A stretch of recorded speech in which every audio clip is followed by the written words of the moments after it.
in a lease to purchase agreement, what happens is that the investor, instead of buying your property immediately, is able to lease it, rent it from you, but it rents it in a very different way to the way a normal tenant would actually do, where you're still responsible for maintenance and everything else.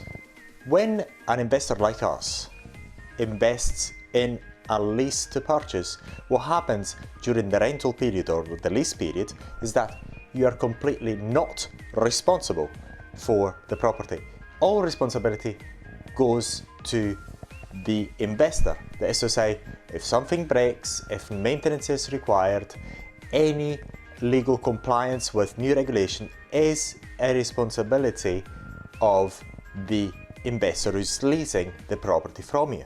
Therefore, the advantage of having this particular option is that once you lease the premises, you are completely not responsible for the property. So it is as if you already sold it, because if something breaks or maintenance is required or there is an inspection from the council, it is nothing to do with you. Although you're the owner in the title deeds, you are completely dissolved from any responsibility for as long as the lease is on.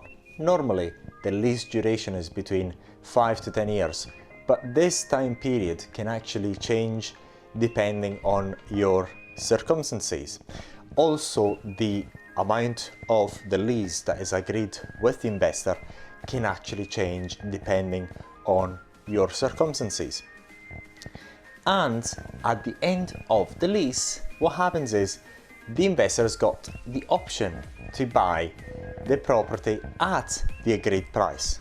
So effectively, what happens is from the beginning of the lease, it is as if, and it's important to understand, as if you are completely discharged from any responsibility of the house, from the house itself. So it is almost as if you already sold it, and you have at the end of the lease an agreed purchase price with the investor.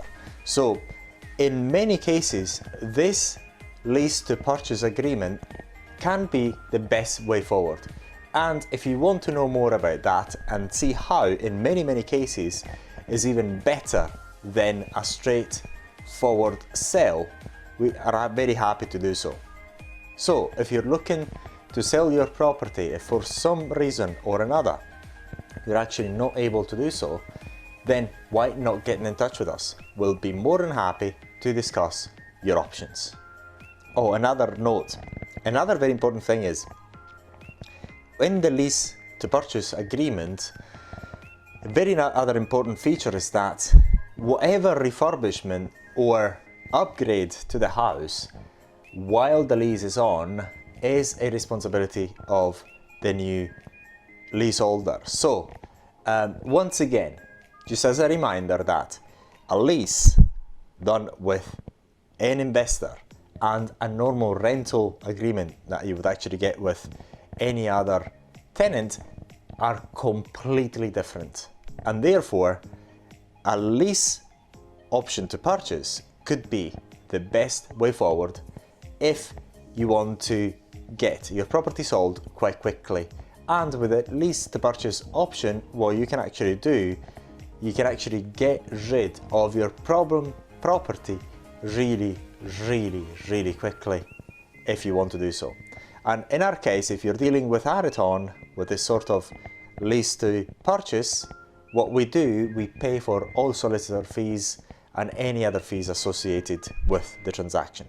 So we're experts in property investing, and if you have a property that you'd like to get rid of and you cannot sell, please speak to us and we'll be more than happy to discuss your options.